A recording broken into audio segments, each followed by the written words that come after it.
kabar? Tentunya kamu masih tetap sehat dan semangat dalam mengikuti pembelajaran. Hari ini kita masih belajar biologi bersama Ibu. Minggu yang lalu kamu sudah membahas tentang pengertian dan prinsip dari bioteknologi. Hari ini kita akan membahas tentang bioteknologi konvensional dan bioteknologi modern. Adapun tujuan pembelajaran kita hari ini adalah menguraikan contoh dari bioteknologi konvensional dan bioteknologi modern melalui contoh yang ada di sekitar kita. Mari kita lihat materi pembelajaran hari ini. Bioteknologi. Bioteknologi terbagi dua, seperti yang sudah kita bincangkan pada pertemuan sebelumnya. Bioteknologi konvensional dan bioteknologi modern. Bioteknologi konvensional disebut juga sebagai bioteknologi tradisional, masih menggunakan teknik dan peralatan sederhana.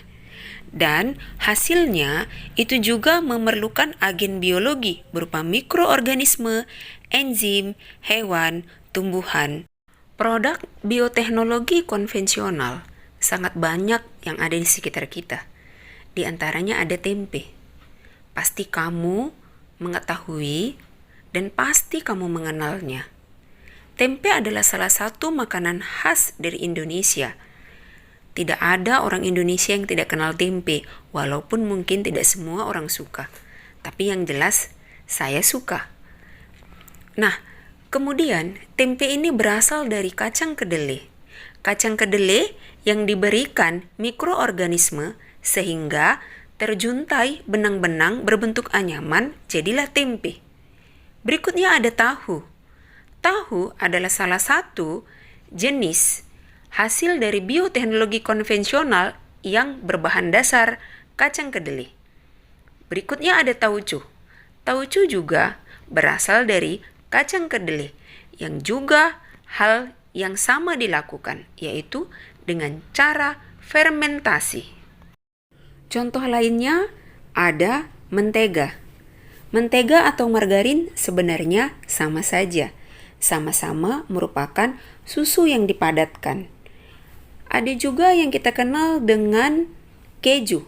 Keju juga susu yang difermentasikan menjadi padat, sehingga dia dapat dikonsumsi dengan menggunakan roti. Berikutnya ada minuman. Minuman hasil fermentasi semuanya agak berasa asam, dapat membantu proses pencernaan makanan.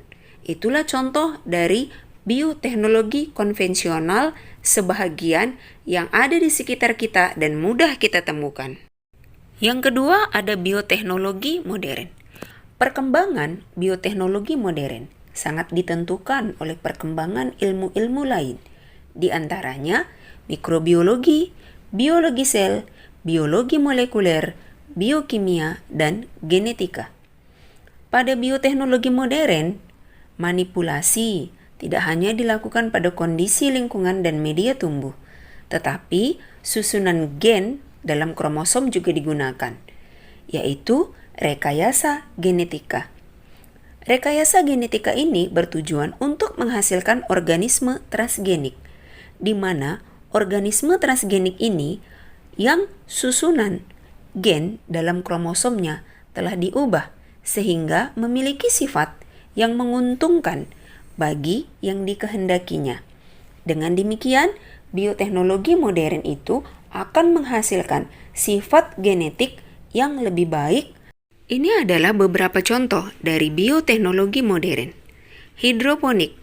Hidroponik adalah memperbanyak tanaman yang tidak memerlukan lahan yang luas, tetapi hasil dari kualitas keturunannya sangat baik. Ini sangat cocok di masa pandemi saat ini, banyak yang menggunakan tanaman hidroponik. Yang kedua, aeroponik. Hidroponik dan aeroponik tidak jauh berbeda, memperbanyak tanaman dengan lahan yang sempit. Berikutnya, bioplastik. Membuat plastik dari gula tebu dengan bantuan bakteri. Selanjutnya ada protein sel tunggal. Protein sel tunggal adalah merupakan sumber makanan baru yang menghasilkan protein tinggi. Berikut ada biogas. Biogas adalah merupakan biomasa yang berasal dari kotoran ternak. Inseminasi buatan, atau yang kita kenal dengan kawin suntik. Teknik fertilisasinya dengan menyuntikkan kepada induk betina. Berikut stem cell. Memanfaatkan sel diambil dari zigot pada fase blastula. Rekayasa genetika. Rekayasa genetika untuk mendapatkan individu unggul. Rekayasa genetika diantaranya ada bakteri hormon insulin. Penderita diabetes, pankreasnya tidak menghasilkan hormon insulin, sehingga kadar gulanya sangat tinggi.